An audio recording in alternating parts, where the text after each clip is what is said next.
conceived and introduced, the aim was to address high levels of concentration in the economy and skewed ownership patterns in the economy. That was the broad thinking. There were a range of measures. So, for example, there were provisions that helped clarify and improve the determination of prohibited practices in relation to restrictive horizontal and vertical practices, looked at abuse of dominance, looked at price discrimination. There was a strengthening of the penalty regime. There was a strengthening of the role of market inquiries, and in merger processes, looking at promoting competition and economic transformation, there was a focus on stimulating growth of SMMEs. We've got a fantastic panel today to talk to these issues. So first who I'm going to ask to speak is Daryl Dingley, who is a partner at Weber Wenzel. After that, we're going to have Pamela Mundliwa, who is the Head of Research and Information at the RDC. We'll then have Simon Roberts, who's a professor at UJ.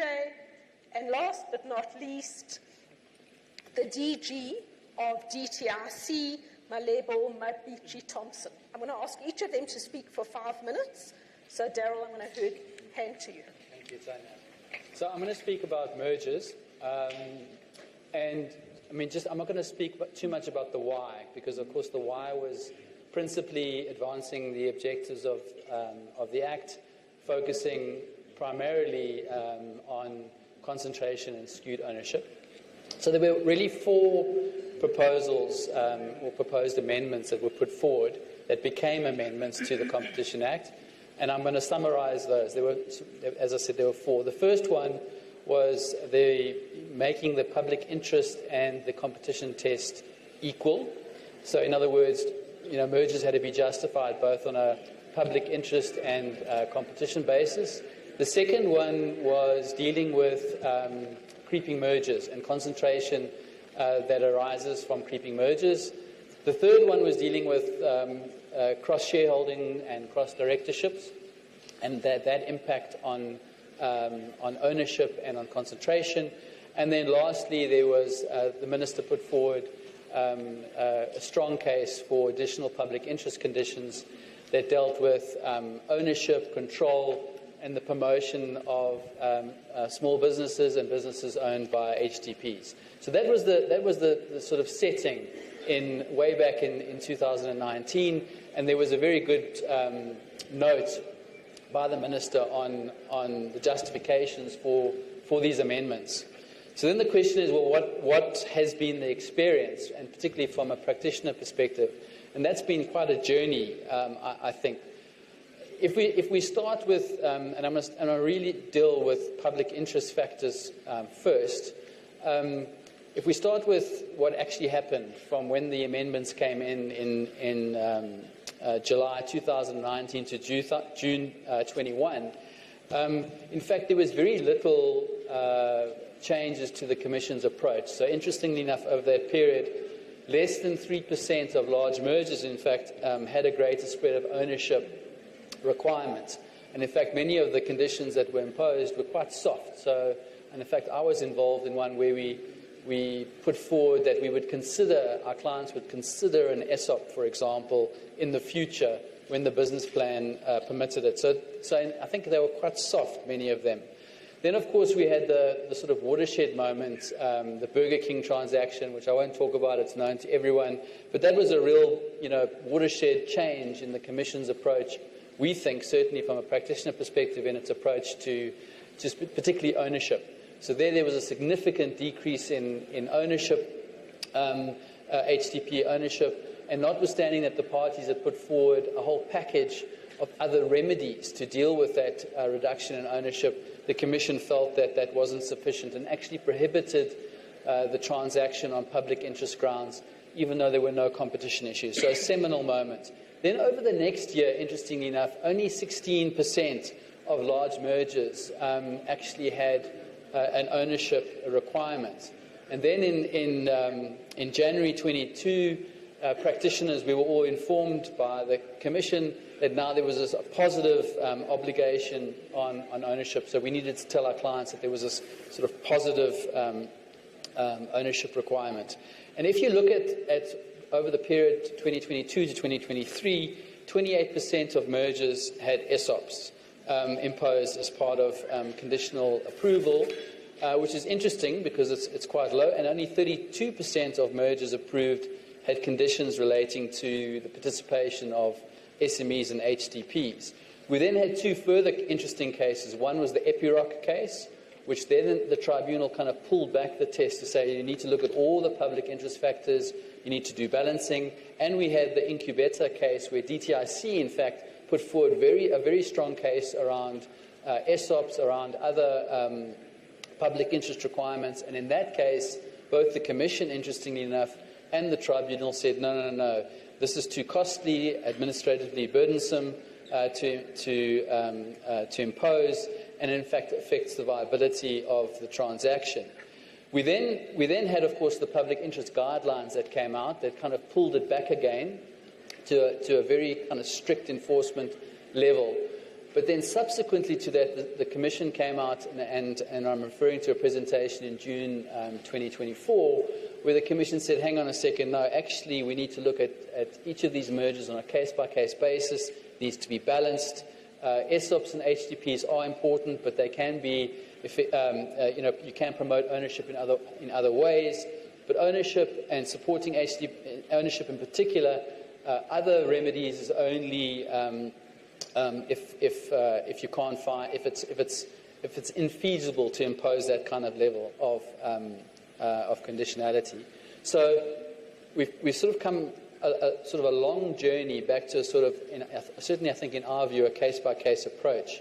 But has public interest been successful? I mean, that presentation that the Commission gave which covered public interest objectives from 2019 to 2024 was very interesting, and I like looking at some of these numbers here. So the value of worker equity, 60 billion. HDP transaction values, 16 billion. ESOP beneficiaries, 238,000. Supplier development initiatives, 3.7 billion. Procurement commitments, 19 billion. Skills development, 2.8 billion. CapEx commitments, 69 billion. So if you look back at what the Minister was trying to achieve, I think the Commission and the authorities can pat themselves on the back. But of course, what is the challenges that we still face? And I think there are a number of them. I think the first one is, of course, these conditions which are arguably focused on industrial policy are only focused on M&A activity. In other words, it's only M&A activity where most of these conditions are imposed. And that has some consequences. What about everyone else who doesn't get engaged in M&A activity? They arguably get a leg up because they don't have these kinds of conditions imposed upon them. Has there been any consideration of the welfare impacts of that and the impact on competition that you've got this type of conditionality on these parties? Has there been any assessment of whether the transaction costs, because this all comes at a cost, has impacted upon deals? And we can certainly, as Webber Wentzel, say there have been deals that have collapsed. There have been deals that haven't happened as a consequence of these transactional costs where the parties have thought, well, we can't afford to do this and it's too high risk.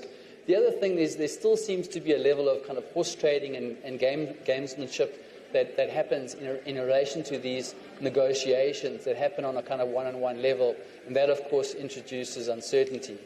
And then very briefly, on some of the other amendments, just on the issue of creeping mergers, this hasn't been as significant for us as practitioners. Yes, it comes up from time to time, and I suppose we've been puzzling a little bit as to why. I think probably the main reason is that when the transaction is before the authorities, it's notifiable.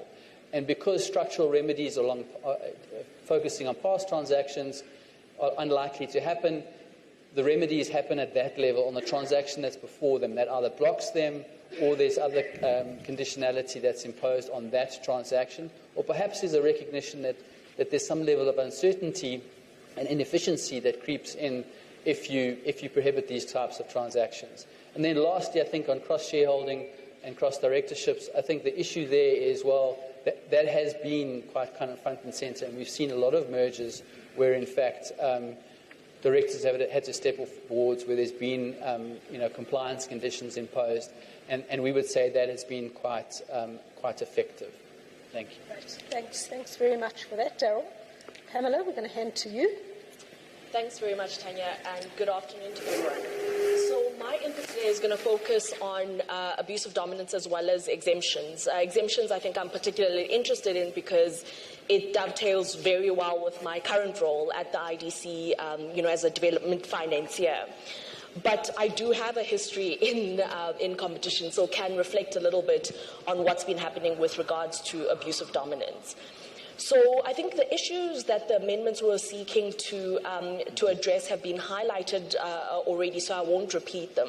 But maybe something worth highlighting is that anti-competitive conduct in South Africa was more likely than in other upper middle income countries, which has implications for the way that development takes place. And the cost of that conduct was also higher, and this is because of the levels of concentration that we see in the economy, which is why the questions around have we been effective with regards to abuse of dominance are quite important. But maybe to step back quite a little bit, I mean, one of the points that was made in the explanatory note was that grappling with concentration was not only the job of the competition authorities. And I think it's important that we emphasize this point because as the IDC, we should be financing competitors. Competition law is largely an ex post tool, which means that it comes into effect. Oh, my picture's not correct. It comes into effect after the damage has been done. With only mergers and acquisitions, as well as the inquiries being more forward-looking. So when we think from a broader industrial policy, and it's great that the DG is sitting here with us, we really need to think about how we bring the various industrial policy tools together to support competitive rivalry in markets so that we can see the greater participation as well as competition that we seek in markets. But focusing now a little bit on the abuse of dominance amendments. So just quickly, the trends that we've seen with abuse of dominance cases before the amendments, I think, so between 1998 and July 2018, when the second version of the bill came out, there had been 23 abuse of dominance cases that had been referred to the tribunal. Now, of those, 12 cases were actually had determinations by the Competition Tribunal. Some were settled and some were withdrawn. But only 5 of those decisions held because the others were overturned by the Competition Appeal Courts. So when you're then thinking about what was our record as South Africa as really engaging and grappling with abuse of dominance, I think you can say that it is clear that there was room for improvement. Why do I say this? If you look at the levels of concentration in the market and the incentive that is there for the firms that have market power to abuse it, as well as when you compare us to other countries such as Chile, who had done 57 cases, even though they're 4 years younger than us. It seems that our experience was peculiar and there was something there that we needed to be able to engage with.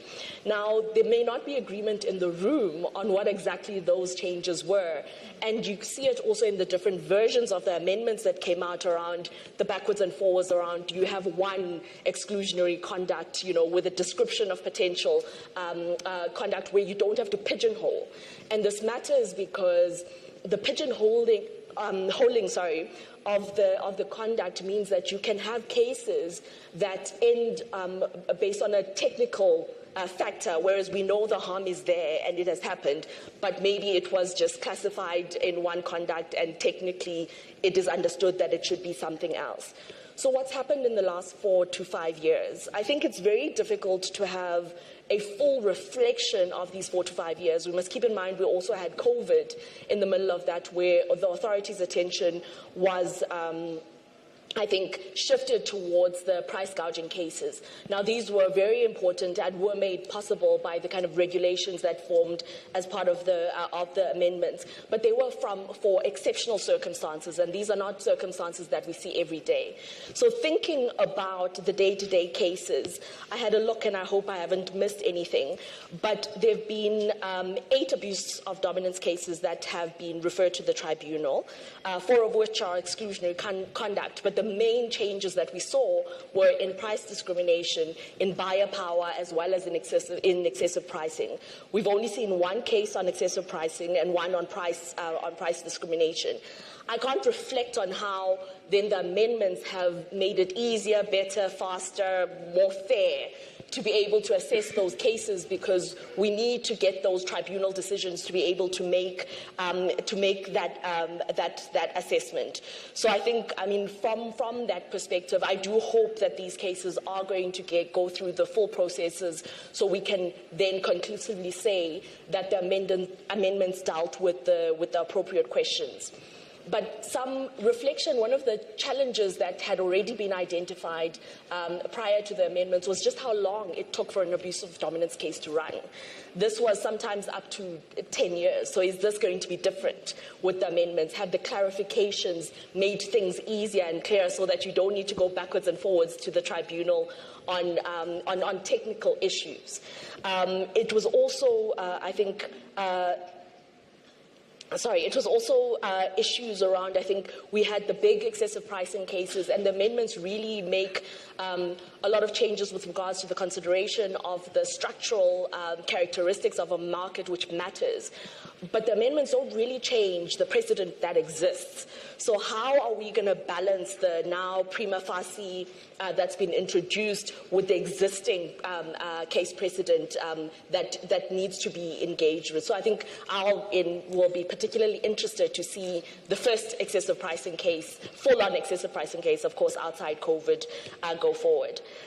But as I said, I am now particularly interested in exemptions. And this matters because, as the IDC, we understand that in order for South Africa to see the development that we're looking for, we do need to move in a little bit of a more coordinated approach. We need to understand that we need to sometimes bring people together. We need to coordinate vertically in order to ensure that investments are aligned and are moving together. So this means that we need to be able to do this in a manner that does not violate the Competition Act. And so I think you'll be seeing us from time to time as we try to do these things. But important amendments, and I think I've seen some work and progress from the Commission side. The block exemption for SMMEs, I think, becomes quite important because it clarifies that small and medium enterprises can come together and collaborate, of course, within the regulations that have been set up. This is very important because sometimes the challenges that firms come up with, challenges related to competitiveness, can be better addressed through that coordination. And that coordination doesn't necessarily come at the cost of competitive rivalry in the market. And actually, in the long run, by those companies coming together and solving competitiveness problems, they can be more effective rivals to then the larger dominant firms. So this is something I think that is very positive. So to see those regulations come out, and I understand the Commission has already granted two exemptions in that regard. But I'm also seeing that on the standard Section 10A exemptions, that the Commission has granted exemption that's bringing together challenges in markets such as hospitals to be able to bargain and procure collectively. And I think this is important because when we're thinking about the barriers to entry and expansion in South Africa, it's always been, have the rules of the game been tilted in the favor of the challengers so that we can see the dynamism that we're looking for. So anything that tilts in that favor, I think, then becomes quite beneficial. I'll leave it there for now. Thanks very much for that, Pamela. Simon, over to you. Thanks very much, and thank you to the Commission and Tribunal for the invitation to be on this panel. It's a great honour. And also, congratulations to the authorities for, the amazing work. I think the previous panel highlighted this. And in the context of the amendments, lest we forget it, the price gouging cases that were taken on, which I'm not going to talk about because, in a sense, COVID has passed. it was a really good example of the South African Commission and authorities leading the world. The UK CMA, with their 100 data scientists, etc., referred directly to decisions in South Africa when thinking about initiating cases. So sometimes the linen flows the other way. So that's a huge congratulations. We shouldn't forget that. I'm going to focus, though, on market inquiries, and I'm going to make, which I believe is a really important part of the amendments, and make basically three points, and hopefully we'll come back to other things in the discussion. And I should acknowledge that what I'm saying draws also on a chapter that I've co-authored with Rita Dasnaya and Thembekhosi Bonakeli. So it's a collective wisdom, I feel like, that's come into this. The development of market inquiries, I think almost in South Africa we're taking this for granted, but this is a groundbreaking international development. This is an evolution of competition authorities into markets authorities.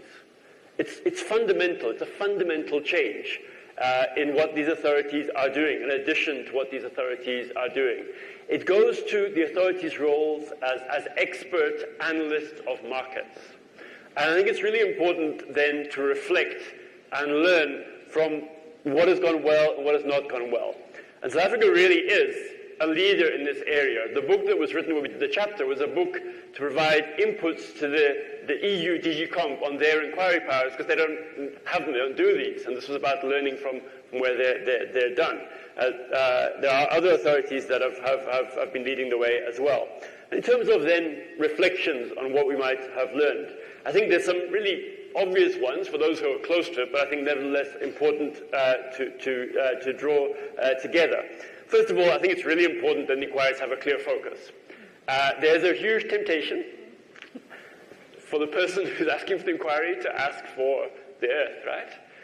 And this is not a path to a successful inquiry. We can give examples. That goes to framing the inquiry, and I think in terms of understanding what are the problems in the markets that you're actually looking at addressing. These are really simple and easy to say, but really difficult to do, and I'm going to give some examples. You need to know that there's data that you can get at that's going to help get to the answer. And this is where competition and markets authorities are really, are uniquely positioned, because essentially without data you can't analyze what the problems are, and you're not going to come up with good solutions. And in many, many markets now, because of the proliferation of private data, the data is actually zero cost to get because it's actually electronic, but the only authorities with the power to get the data are the competition authorities. Right? So there's a huge imbalance that has happened in public versus private data. Your stats authority basically knows very little. Right? The tax authority knows, but can't do it. Competition authorities can understand those things and can do that analysis. And then you need to think about what the possible solutions are. Because if you're doing it, it's a nice study, but you need to be thinking about what those solutions are. I'll invite you all to reflect in that context on what inquiries you think did go well and which didn't. I think the second point is that in considering the inquiry record, it's important to recognize that there's very different types of inquiries. And I'm not saying that one type is better than another type, but just that it's really important to think through what those types of inquiries are. And I've got three categories of types of inquiries that I think we could use, but there may be other categories. One is you've got this interface of regulation and competitive markets. So you really want to understand how the regulations are working well or not well.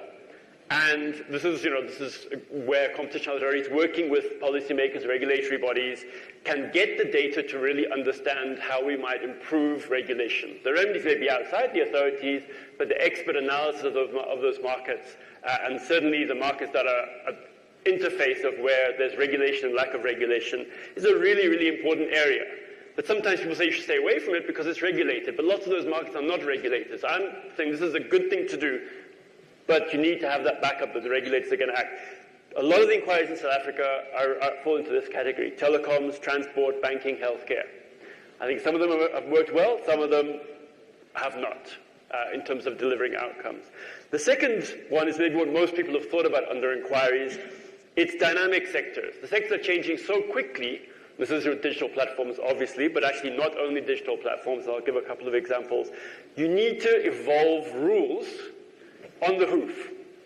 And inquiries are good for that because you can get data. And the online intermediation platform market inquiry is an exceptional example, I think here, of doing this, learning from other inquiries and coming up with answers, priorities, etc. My second area of dynamic sectors is around green industries, because we have to change industries quickly. And those changes are all going to work through markets with some measures of regulation. How are we going to work out what those things are? All the interests are obviously lobbying. This is not a criticism of them. That's what you expect them to do.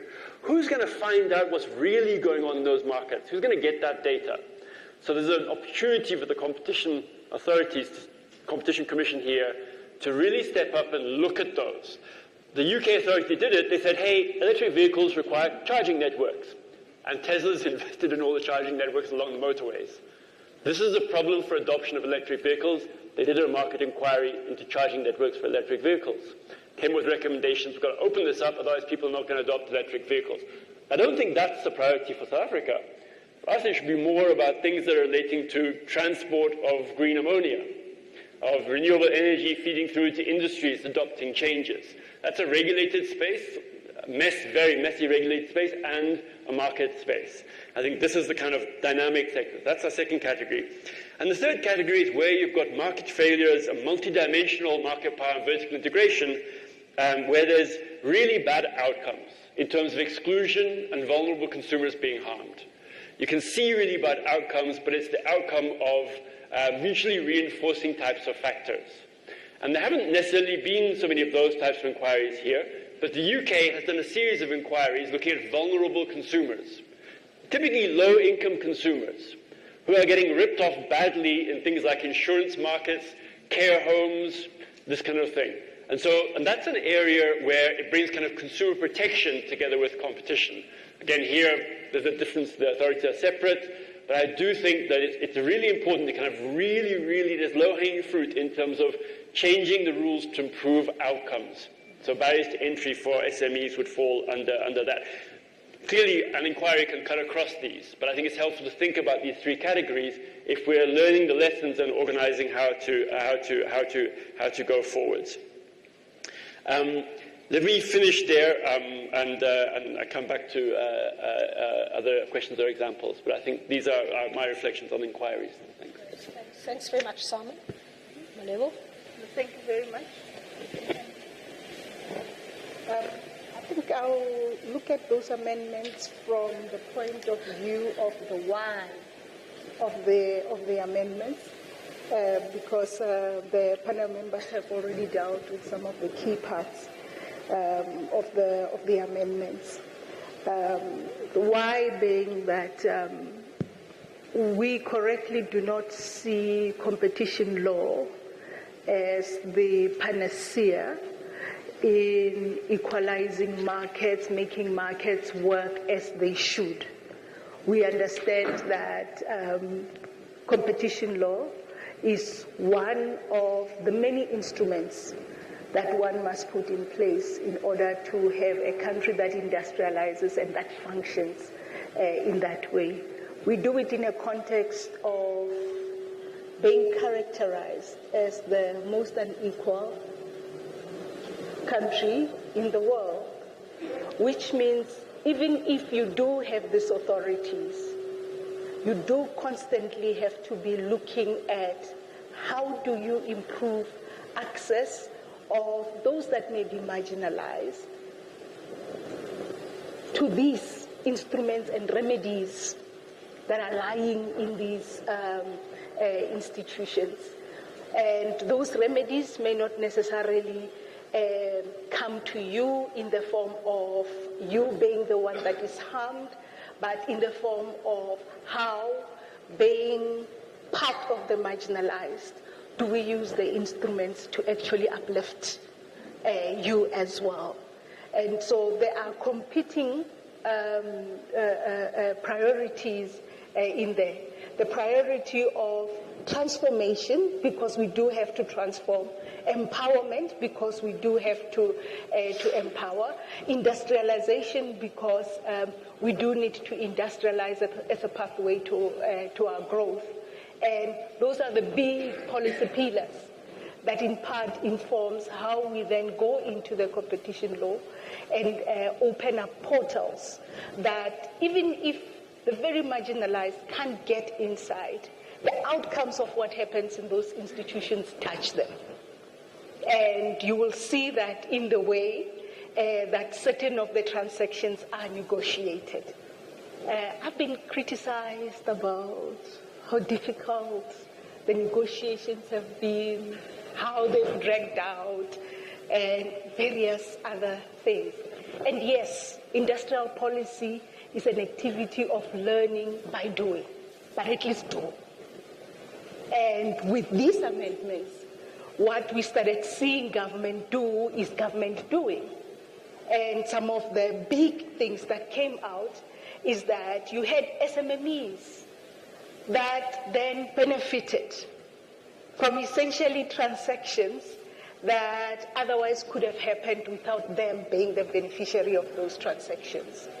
And you had employees who would have moved from a place of peril on whether they will continue to be working or not based on what would happen with an M&E transaction, to a place where they may be able to now get a stake in the company as shareholders.